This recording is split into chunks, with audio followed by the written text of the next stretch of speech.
ככה קוראים לי יקיר טוויג, אני בן 21, עומת 22. נולדתי וגדלתי בטירת כרמל. אני הבכור מבין 4 אחים. אז ככה שאחרי הלימודים בעצם הייתי מאוד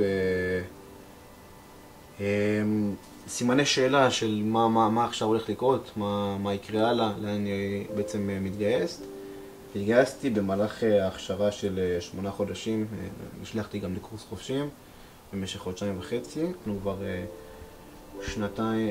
שנה ו8 חודשים בצבא. אנחנו בעצם עוברים לקו עזה באוגוסט 2023. מתחילים בעצם את הקו הזה מאוד בנוח, כל מיני סיורי גדר, הבטחות, עבודות על הגדר עצמה. וביום חמישי בעצם הבסיס מתקצץ לו בשניים, חצי יוצאים הביתה, חצי נשארים. אנחנו, המחלקה שנשארנו, מחלקת חוד, ביחד עם עוד מחלקה צעירה שהגיעה מהגדוד. ומתחילים את הסופה של זה ממש ברגוע, ארוחת שישי. בערב של שישי אני בעצמי מחליף משימה. המשימה הייתה בעצם לעבור לחמ"ל. וככה אני מתחיל את השמירה בחמ"ל ב-12 בלילה של יום שישי. ככה עובר לו הזמן, שעה 1, 2, 3, 4 לפנות בוקר, בין שישי לשבת.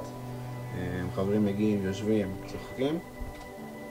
ככה עובר לו הזמן, שעה 6, 6 ורבע. עד שבשעה 6:30 אנחנו פשוט חוטפים פצמרים שלא נגמרים, מיועדים ספציפית למוצב שלנו. אנחנו מרגישים אותם נופלים בתוך המצב, מרגישים את כל ההדף ממש קרוב למוצב.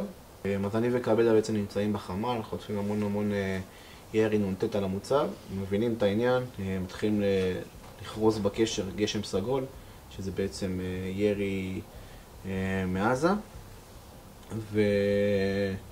ואחרי בערך חצי דקה, שכל שנייה הרגישה ממש כמו המון זמן, אנחנו מתחילים לשמוע כל מיני דיווחים של תצפיתניות בקשר, שבעצם חודרים בגזרה שלנו.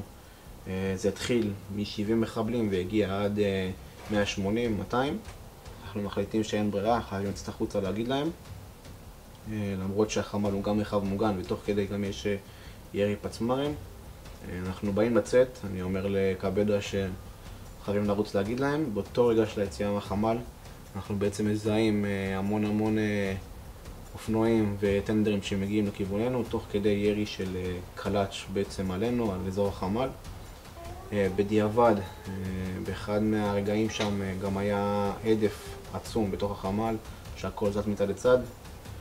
בדיעבד הבנו שזה גם מטען ששמו מאחורי החמ"ל ולא הצליח לפרוץ את הקיר. בשעה 10, אחרי 3 שעות בתוך החמ"ל, מגיעים הסיור מבחוץ, חוברים אלינו, אנחנו יוצאים החוצה ומתחילים לזכות הבסיס, לעבור חדר. חלק מהחדרים הם בעצם שרופים, חלק הפוכים, חלק אנחנו פותחים אפילו באש חיה מחשש למחבלים בפנים. שמגיעים בעצם למסדרון האחרון של החדרים, אני אומר לסמ"ש שלי שנמצא איתי שאני חייב לעוף לחדר אוכל, כנראה שיש שם פצועים. אני לוקח עוד חבר איתי ואני נכנס בעצם לחדר אוכל. מצד שמאל יש שם איזה שפורית ענקית של דם, ממשיך לבפנים שהכל בעצם הרוס, תוך כדי צועק גם חבירה זה צה"ל. נכנס לבפנים, מזהה את החובש בעצם על בוקסר וציצית ווסט. הוא מחביר אותי לסיטואציה, מחביר אותי לעניין, לכל מה שקורה שם. מתחיל לעבור אחד ולוקח פיקוד על כל האירוע רב נפגעים הזה.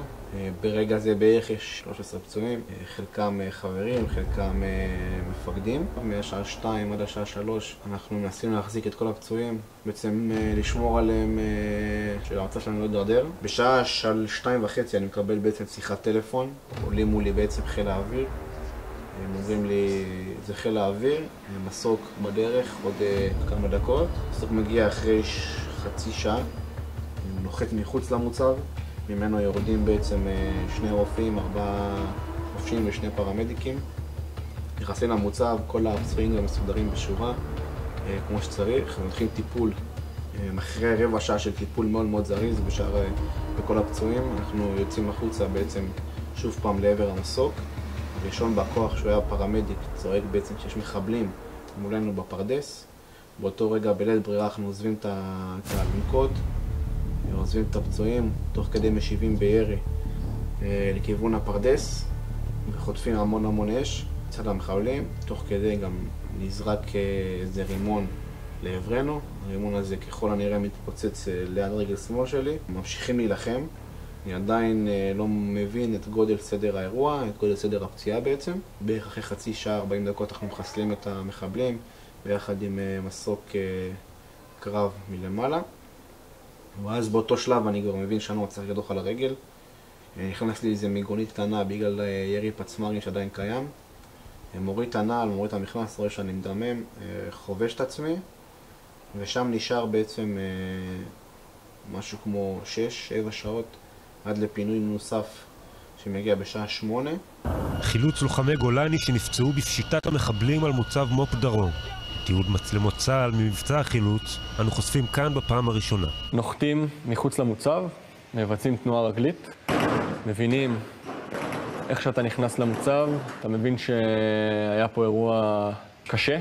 אתה רואה מחבל שכוב בש"ג של המוצב. מת? כן, מת. הרבה מאוד פצועים, 10 פצועים, הרבה מהם דחופים, מפוזרים גם ברחבי המוצב, ואנחנו צריכים להתחיל לנהל את הערן הזה. ובשעה 8 באמת מגיע מסוק, הוא שוב פעם נוחת בחוץ. מובילים אותי 2 חברים שמחזיקים אותי משני הצדדים, ועוד איזה 4 פצועים למסוק, עם חיפוי 360. מעלים אותי על המסוק, ואחרי בעצם רבע שעה אני כבר נמצא בבית חולים בלינסון בפתח תקווה, ועובר ניתוח בעצם בלילה. ובאותו לילה של השביעי כבר עברתי ניתוח, כמו שאמרתי, ניתוח להוצאת רסיסים ברגל, ומאותו רגע בעצם אתה מבין שאתה לא אותו דבר, שאתה צריך להתנהל בעצם עם קרביים במשך חודשיים, והחיים לא אותם חיים.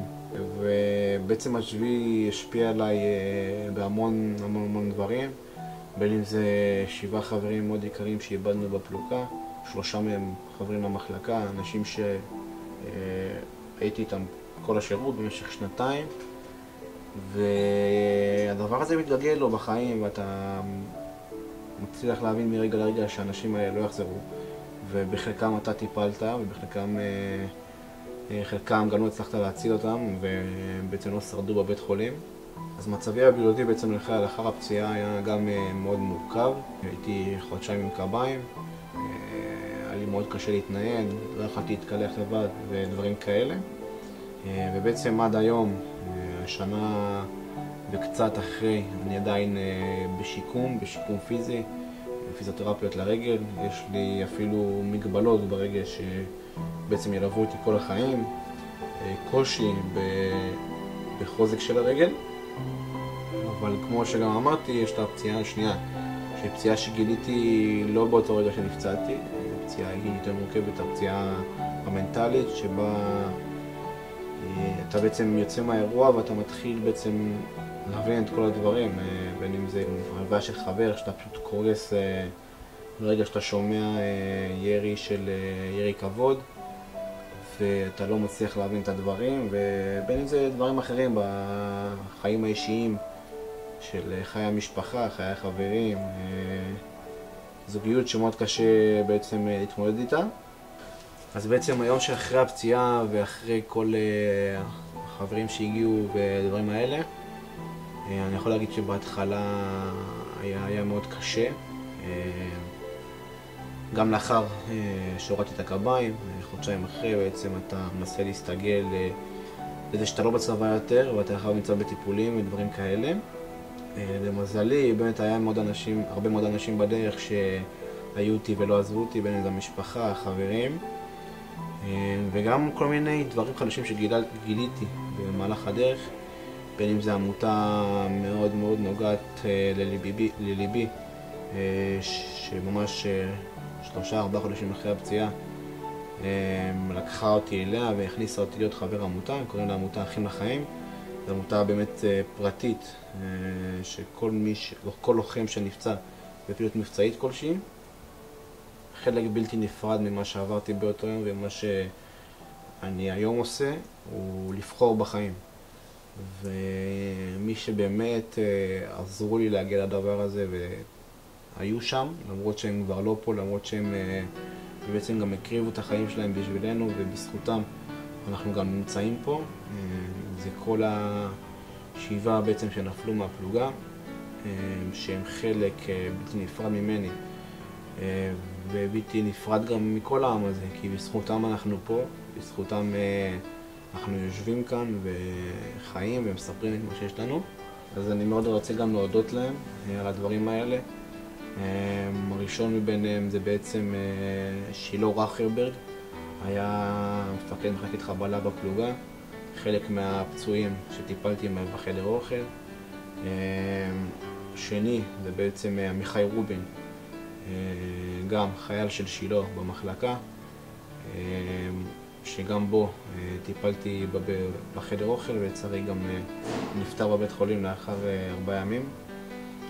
שלו דגן, שנמצא גם פה משמאלי, היה מש"ק קשר של הפלוגה, נפל בחוץ ביחד עם סמ"פ עומר וולף, שהיה אצלי בחמ"ל בעצם שעה לפני המתקפה. הם נפלו בעת התקלה שהייתה להם על הגדר, לאחר שבאמת עברו 2 התקלות לפני זה וחיסלו בערך כ-25 מחבלים. והשלושה שבעצם חלק בלתי נפרד ממני כמו השאר, וחוויתי איתם בעצם 2 של שירות ו2 של חוויה שאני לא חושב שאני אחווה אותה שוב פעם. שלמה רשטניקוב, שגם היה בחדר אוכל, חלק מהפצועים. זה עלה במטרה להתגייס ולתת מעצמו למדינה. השני מהמחלקה זה בעצם דביר רסלר, שגם לחם חלק בלתי נפרד מהמוצב, ונפל באמת שהציל 2 מחבריו, כאשר היה הראשון שחטף עדף של מטען ישירות אליו. ובעצם גם אחרון חביב, החבר הכי טוב שלי, חבר שביחד היינו באמת 2 מיטה ליד מיטה, צוחקים ביחד, אוכלים ביחד, עושים משימות ביחד. זה מרו אלם. מרו נפל ביחד עם שלו ועומר וולף על הגדר עצמה, כמו שאמרתי, שהיה חלק בלתי נפרד מהלחימה עצמה, שבה הם חיסלו בערך 25 מחבלים. ובשבילי הוא באמת, חוץ מזה שהוא הלוחם הכי טוב שיש בעצם לצה"ל לתת, הוא היה חבר לא רגיל, חבר שאפשר להגיד לו הכל, שתף אותו, להיות איתו, ובאמת חלק בלתי נפרד מהחיים שלי. ואת לא יודעת כמה ממך ניסיתי להסתיר את כל הסיוטים בלילה, צרחות ודם על המים.